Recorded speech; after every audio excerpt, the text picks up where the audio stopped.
Good afternoon, and welcome to a very special presentation by Dr. Subramony. We had an earlier interview with you, sir, Yes, and sir. it was wonderful.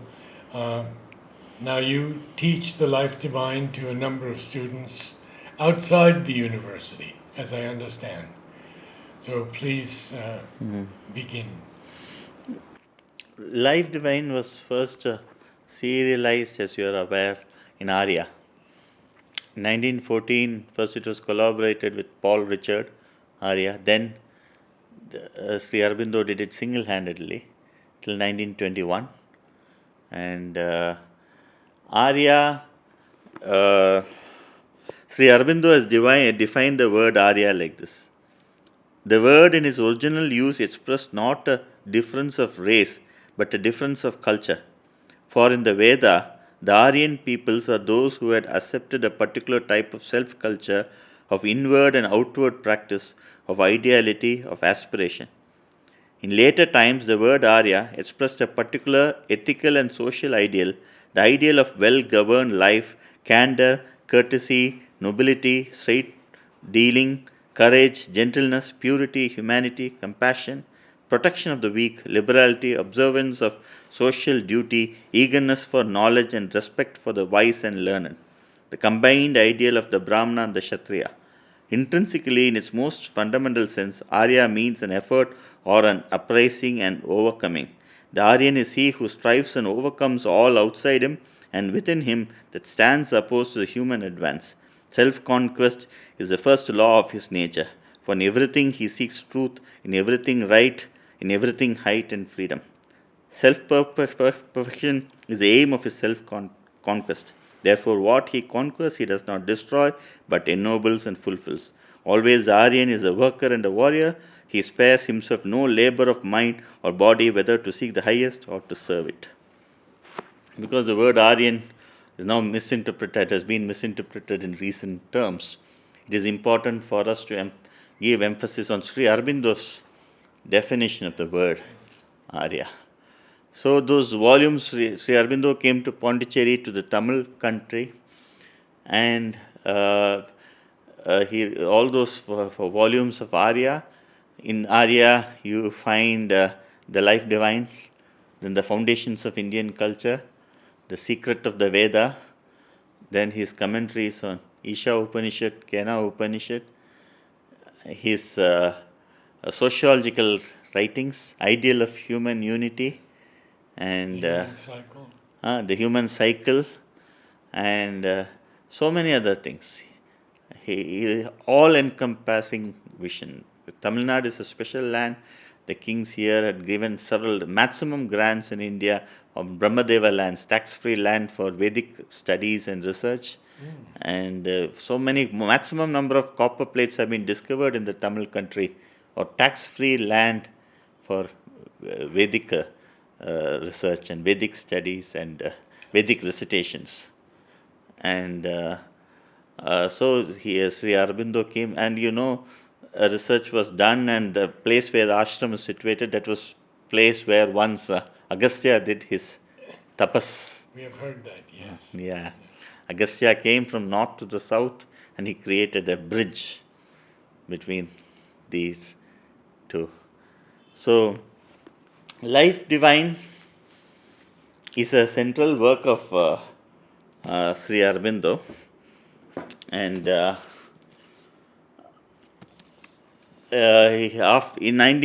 he later revised it, and it was published in 1939 and 1940. Now, Sri Aurobindo's path is called Integral Yoga or Purna Yoga, and in the beginning, the human aspirations, he says the earliest preoccupation of man in his awakened thoughts, and as it seems his inevitable and ultimate preoccupation, is also the highest which his thought can envisage. It manifests itself in the divination of Godhead, the impulse towards perfection, the search after pure truth and unmixed bliss, the sense of a secret immortality. These ancient dawns of human knowledge have left us their witness to this constant aspiration. Today we see a humanity satiated but not satisfied by victorious analysis of externalities of nature, preparing to return to its primal longings. The earliest formula of wisdom promises to be its last: God, light, freedom, immortality. Now, the human aspiration to the divine has always, all the chapters in Life Divine begin with a translation of Vedas or Upanishads or the Bhagavad Gita. And Sri Aurobindo's integral yoga consists of the evolution of consciousness and the involution of consciousness. Consciousness comes down, consciousness goes up, consciousness is embedded in everything. So, it's in the evolution of consciousness, he starts with the inconscience or nescience or ignorance, from inconscience to matter, from matter to life, life to mind, mind to higher levels of mind, higher mind, illumined mind, intuitive mind, over mind, super mind, finally to Satchidananda. Consciousness evolves, consciousness involves, comes down. But consciousness is there, Satchidananda is there in all forms. But it is there in a veiled way. Now, Sri Aurobindo says that just as ape evolved into the state of man, man can evolve to the state of Superman, finally to the supramental being.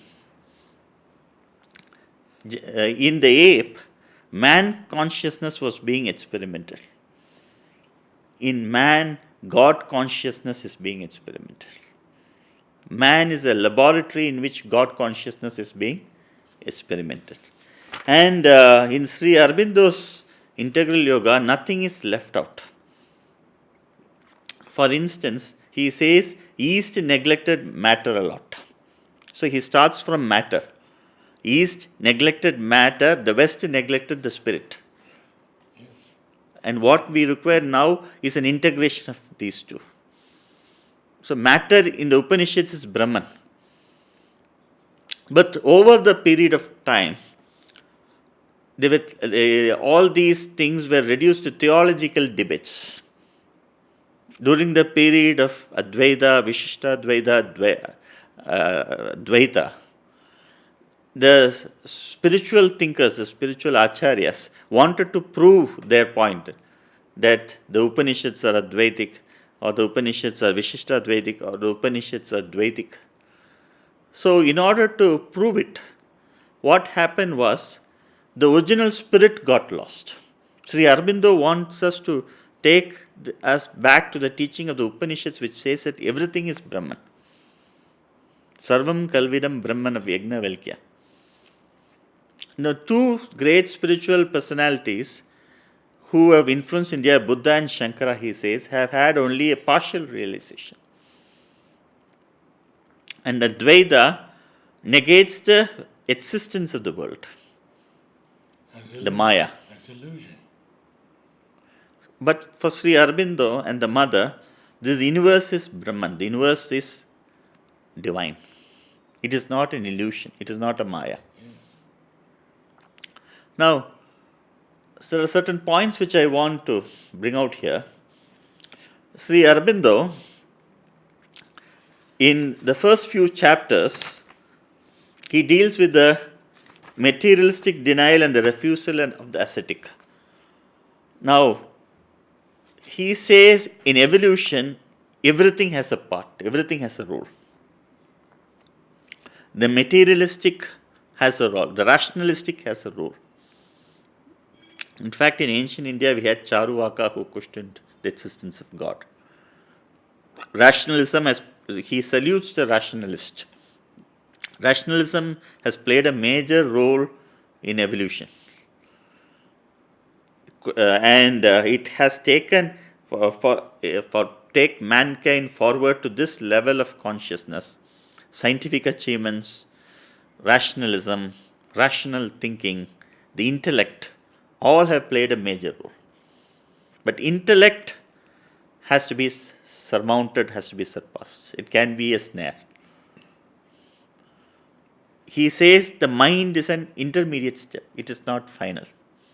Nolini called it an ivory tower. Yeah. It can be a very big snare, intellect. And mind is an intermediate step. Mind is not final. Man is an intermediary stage. Man is not final.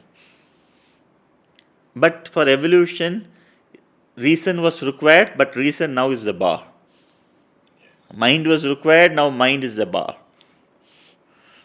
And for all these, for evolution, these are intermediate steps. And he salutes the rationalists, the role that human knowledge has played in human evolution, and says that knowledge is not ultimate. That knowledge has to be surpassed. And the sage, the spiritual man who negated life, the ascetic also has played a major role in evolution. The ascetic has taught us about God, but he says that is not the integral vision. That is not, again and again, Sri Aurobindo, in his essays on Gita, he gives us the teachings of Lord Krishna, that this universe is divine. You have to be in the midst of the battlefield and lead a battlefield of life and lead a divine life in a divine body. So nothing should be negated. Spirituality is not an escape from life. Spirituality means leading the divine life in the midst of the battlefield of life. In the midst of all the difficulty. Mother has again and again said, it is in work that true yoga is done. One should not escape from work. In India, over the period of time, not the original Vedic and Upanishadic period, but over the period due to invasions, due to degeneration of old values, spirituality came to mean escape from life, leading an ascetic life. So he salutes Buddha and Shankara, but he says, Aurobindo says, it is only partial realization. His teaching is emphasized on the fact that one divine is there in everything, the one in many and the many in one. That one divine is there in everything and that everything contains the one. And the universe is not the creation of Brahman, the universe is the manifestation of Brahman. This entire universe is nothing but Brahman. It is a manifestation. It is the divine that is doing everything. This is the Leela of the divine. India, by embracing life-denying spiritual systems, paid a heavy price. And I think in Foundations of Indian Culture also he says, around a particular period, when the foreign invasions came, the Kshatriya disappeared. And the Brahminical ideal got into prominence. And now that is asceticism. But what we now require is a combination of both, the Kshatriya and the Brahmana spirit. And he takes us back to the message of Lord Krishna. In fact, he says somewhere that the teaching us at Kurukshetra is the message for future humanity. And he goes step by step and he says, being and becoming, both are important. This evolution of consciousness, that Brahman and this evolution of consciousness, it is nothing but the divine. Divine is present in this evolution, but in the course of this evolution of consciousness, the divine is veiled. And it exhibits itself in different stages. So, ignorance also plays a big role in evolution. Nescience also plays a major role in evolution. So, nothing, all aspects of humanity, all aspects of creation, all aspects of the world have a role in this evolutionary drama. And Sri Aurobindo states that even evil has a role in evolution. And for complete cleansing, for complete in the evolutionary process, in supramentalizing everything, even evil has a role. Mother always says that see the divine behind the evil. Evil is there, good divine is there behind everything. Mother has said that the Asura also has a role in evolution. And Mother was asked, Hitler, what was the role of Hitler? And Mother said that Hitler was required for the new social order. After Second World War, you see a new social order. That Asura was required for that. So the Asura also has a role. And Sri Aurobindo says the divine can be with form, the divine can be without form. The divine can manifest itself in any manner it pleases.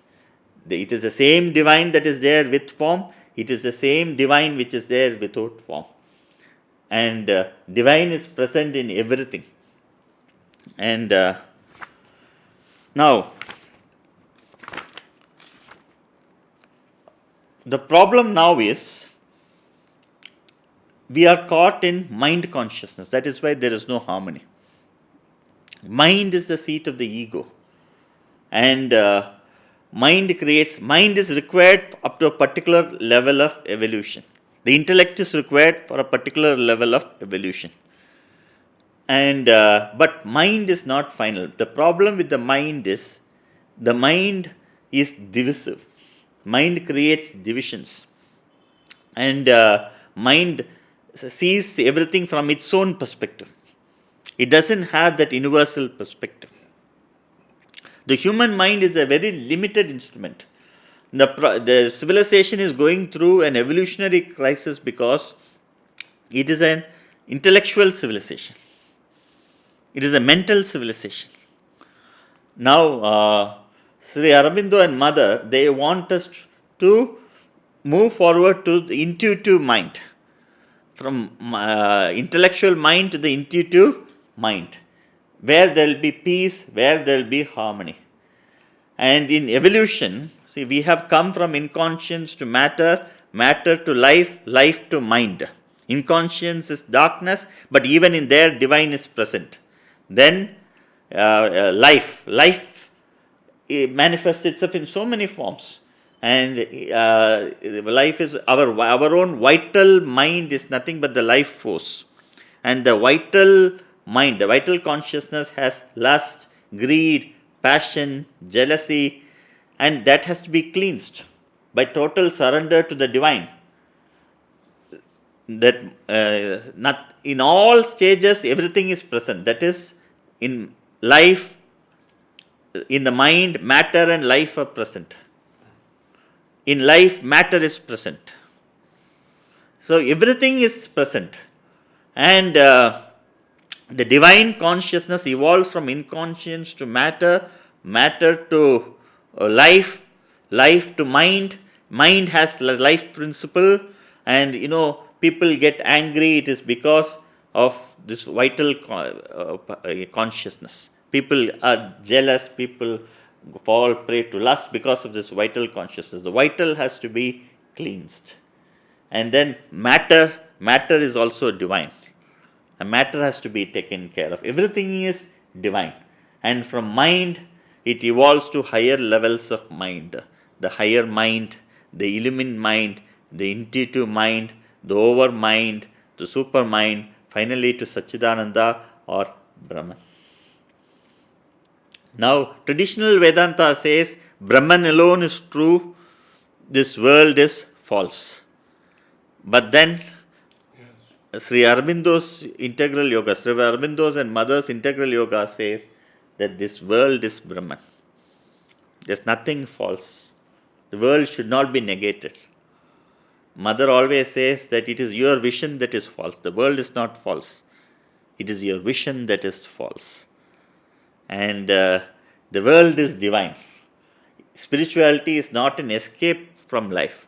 It is divinizing life, divinizing terrestrial existence, divinizing matter, divinizing life, divinizing the mind. Even the body which we have neglected, the body should be divinized. And it is divine life in a divine body. That is why it is called integral yoga. And from mind, it goes to different levels of mind. And Sri Aurobindo says in one of the chapters that the problem with Vedanta is the three schools of Vedanta had great logicians, had great debaters. They were trying to prove their point. According to the social historical circumstances, they evolved. But we should go back to the original message of the Upanishads, of the Vedas and the Upanishads, and not get caught in these theological battles of these three schools of Vedanta. And so, in the Vedic and Upanishadic period, it was an all-embracing society with a unified vision. It gave importance to all types of human existence and endeavor. It did not neglect the body, it did not neglect matter, it called for an all-round development of the person. That is the integral yoga. That is why Mother, always in the ashram she gave a lot of importance to physical education. Because physical education is extremely important. That is also a type of yoga. For Mother, even playing tennis was yoga. So everything was yoga. Mother used to say, even brushing your teeth is yoga. All life is yoga, Sri Aurobindo said. In these years that you're speaking of, was there no hostility, no prejudice? I mean, in the Vedic ages you're speaking of, where everything was harmonious. Yeah. Was there no prejudice? No, there was the fourfold Varna scheme was not by birth originally. In the Upanishads, you read about Satyakama, Jabali story. You read about people from the lower orders becoming great jnanis, great rishis. Mahabharata states again and again that nobody is a Brahmin by birth. It is by your qualities that you are Brahmin. Only one who knows Brahman is a Brahmin. Shankaracharya bows towards a Chandala, accepts him as his guru and so-called untouchable. The Varna scheme was not originally by birth. It was based on your vocation. Nobody was the Brahmin, Kshatriya, Vaishya, Shudra by birth. We read in the Vedic and Upanishadic and Mahabharata tales so many people from the lower orders becoming great rishis. They were not Brahmins by birth. So it was a great spiritual. It is in the degenerate period that caste, Varna is different from caste. And inside us, the mother's four qualities, the four qualities of the mother. And inside us, the Brahmin, Kshatriya, Vaishya and Shudra are all there. All these things are there. And Sri Aurobindo has stated time and again that the fourfold Varna scheme has no relevance now. Society has changed. It has no relevance. He was in Karma Yogin, in Bande Mataram, he was very revolutionary. He was a great critique of untouchability. He was for liberation of women. He was not a traditionalist. And like Swami Vivekananda, he had a unique social vision too. And so this supramental consciousness works itself in different stages. So when it concentrates on something, it ignores another thing. That is why there is ignorance. When the supramental consciousness concentrates on something, it ignores something. Then it concentrates on something. Like that, it takes up stage by stage. So you see the evolution of consciousness, the social evolution of society the psychological evolution of the society, then the evolution of consciousness, and mother had a vision of the future man, the supramental being, which is neither man nor woman. And the supramental will is different from the human will. Yes. And the human will is heavily biased. The supramental will is beyond bias. And the supramental being had no gender. And we are, see, in 1956, mother brought down the supramental consciousness. And we are going through a period of evolution. And we see human beings evolving very fast. And you find younger generation interested in so many things. Super brilliant whiz kids are evolving. And you find gender differences getting erased. And in gymnastics and all these Olympics, you see, no, it's very difficult to differentiate between men and women. Very true. Very true. And mother said, snow will grow in Aurobindo. Yes. So there will be a climate change. So this evolution is taking place extremely fast because of mother's force. And it is a globalized world now. And technology, somewhere Sri Aurobindo says, technology is one of the powers of the occult. And it is bringing humanity to oneness. Now what we require is the feeling that consciousness is one. That will come. In Aurobindo, it is a great experiment in consciousness. People from so many countries are there, and they are united by consciousness. And Maya, Sri Aurobindo says, Shankara's definition of Maya is wrong. The world is not an illusion. Sri Aurobindo states that we have to go back to the Vedic definition of Maya, that Maya is the Shakti of the divine. It is through Maya that the divine is working through this evolution of consciousness. And it is not an illusion. The world is not an illusion. The world is divine. And Maya is the instrument of the divine.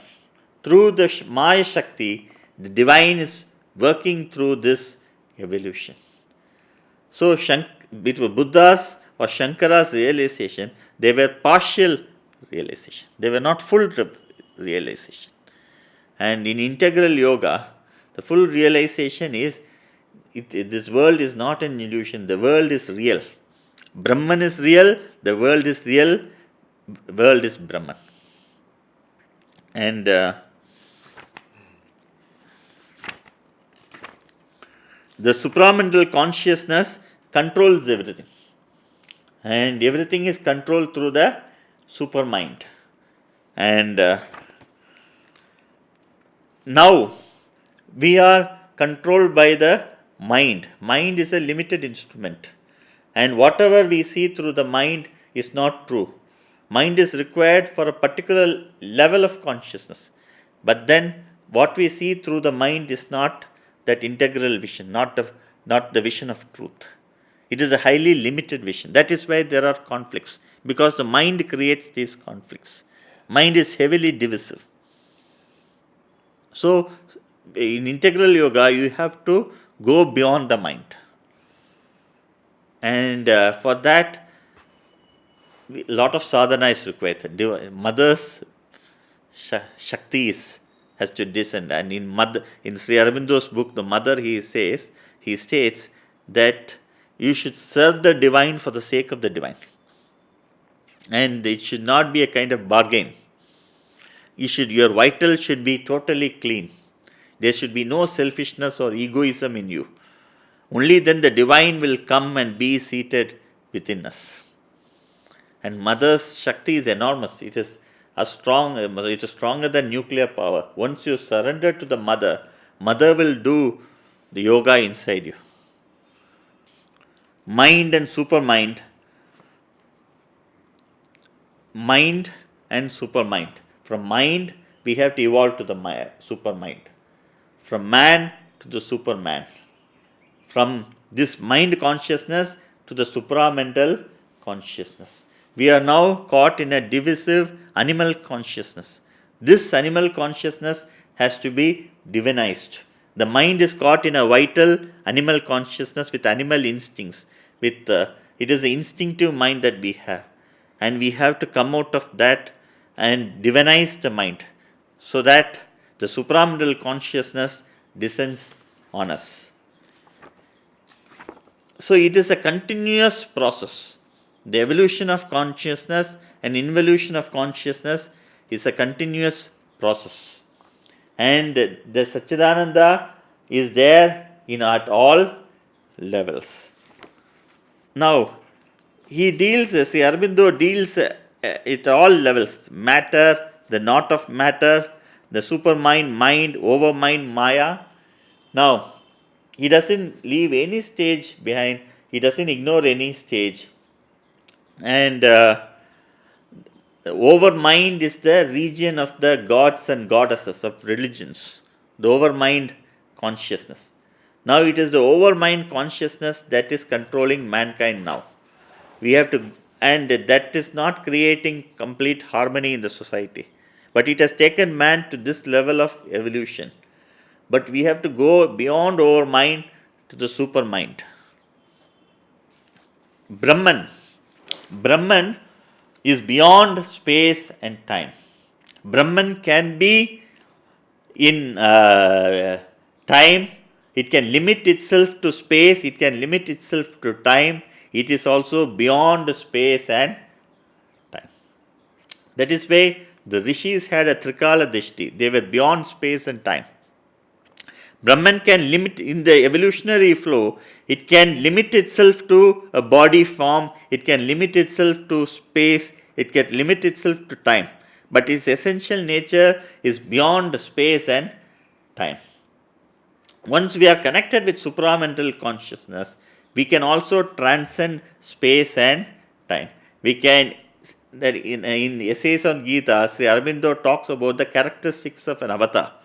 An avatar has chosen to come within space and time and within a limited body for the sake of the evolution of consciousness, to take mankind forward.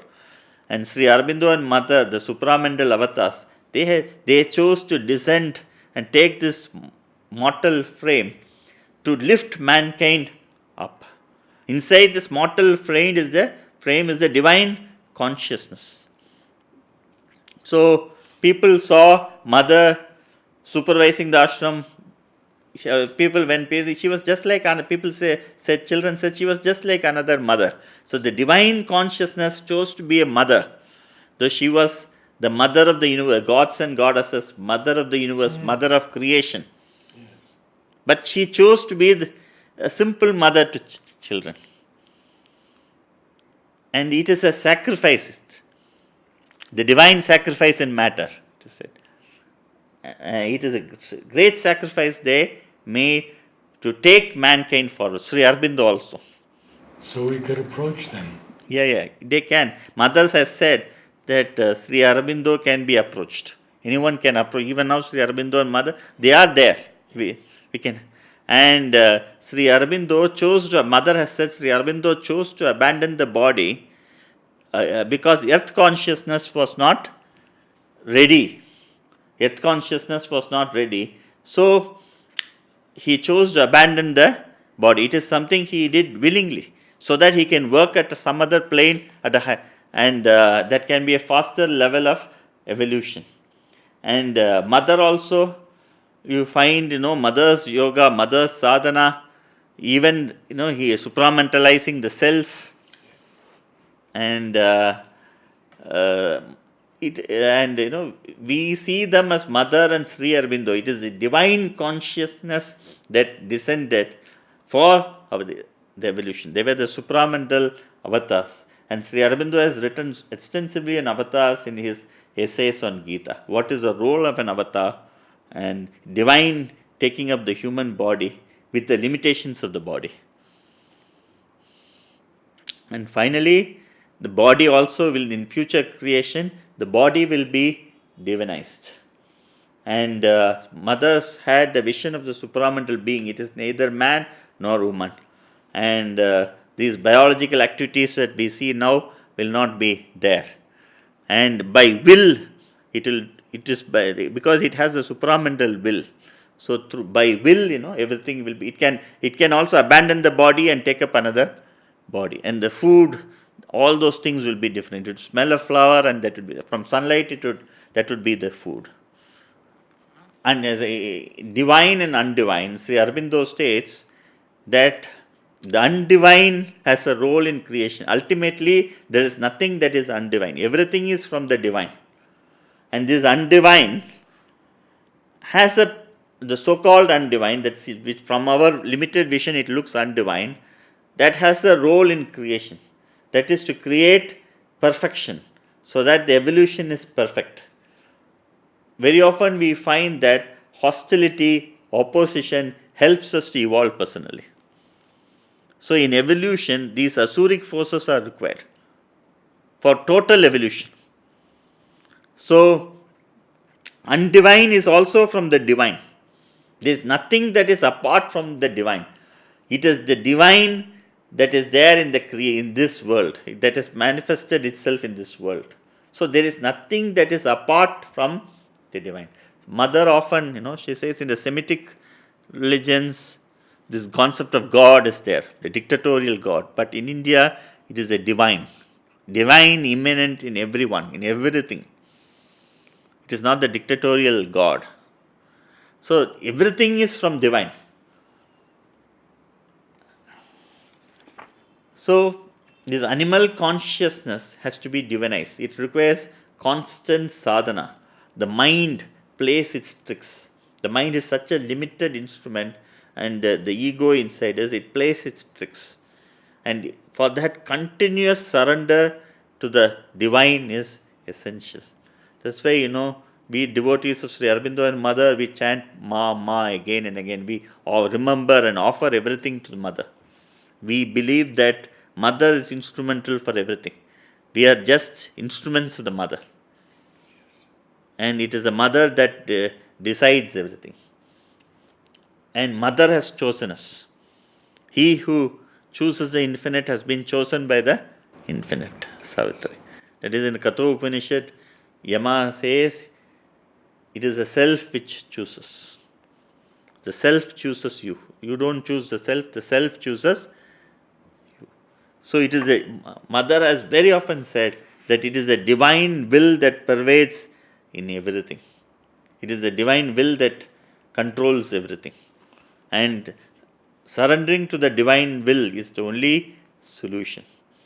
There are so many aspects of human psychology that has dealt in this book, Memory, that memory is required, but memory, we should not become slaves to that memory. Memory is also ignorance. The past is ignorance. So, we should not be enslaved by memory. Knowledge, the secular knowledge we have, has helped us up to this point in civilization. But this is not the ultimate knowledge. This knowledge is also ignorance. And the real knowledge is the knowledge of the divine consciousness. And that is the real knowledge. The secular knowledge is an intermediary step. But that is not the ultimate. That is also ignorance. And seeing the divine in everything, seeing the divine in all, the one in many, the many in one, that is the goal of integral yoga. Now we see everything separately. We don't get the integral vision. That integral vision will come only when we get the supramental consciousness. So for which we have to again and again surrender to the Mother. So falsehood, evil, reality and integral knowledge, all these things are dealt in great detail by Sri Aurobindo in this book. And the triple transformation, that is the psychic being is the evolving soul. We have to connect ourselves with the psychic being. Yeah. There should be psychic opening, for which a lot of spiritual sadhana is required.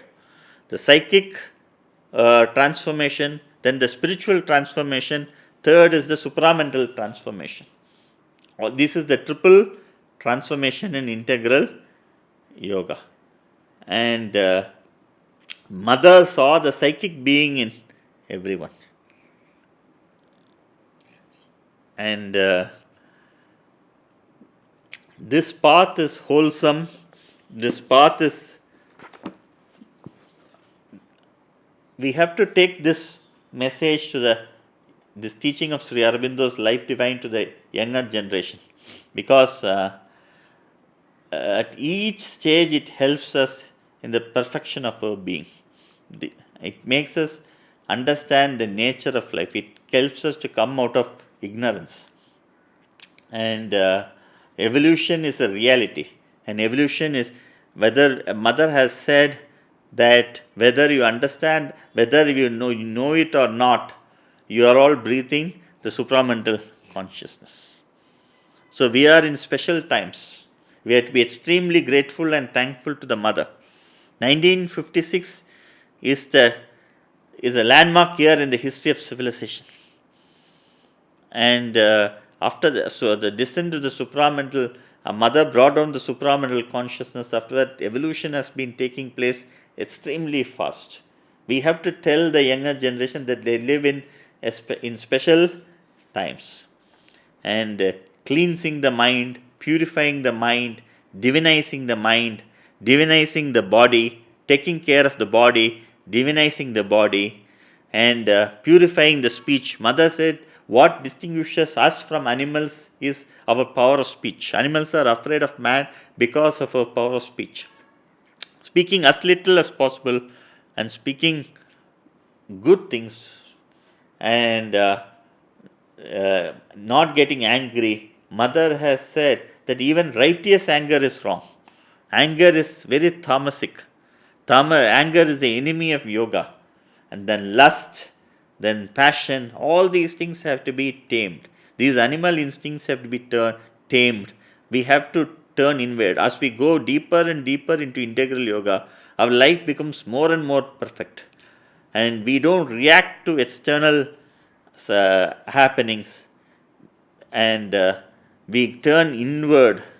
We are connected with mother's consciousness, with divine consciousness, and we understand that the mind gives false signals. The mind is false, so we don't fall prey to the signals of the mind.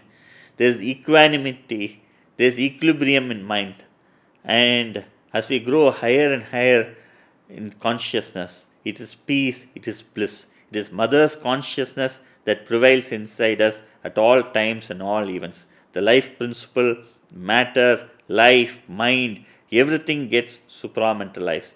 We are peaceful, we are calm. It is a very effective way of leading a peaceful, calm life, facing the obstacles of life, the difficulties of life. It tells us the role of evil, the role of ignorance, the role of inconscience, role of everything has a role. Once we understand that everything is role, we understand the meaning of mother's statement that see the divine behind evil also. Evil also has a role. Try to see the divine behind the evil. So when we see divine in everything, when we understand that divine alone is there in this world, then what more do you want? We should be grateful to Sri Aurobindo and Mother for having given us this manifesto of the divine. And to the supramental avatars, we offer our salutations. Thank you so much.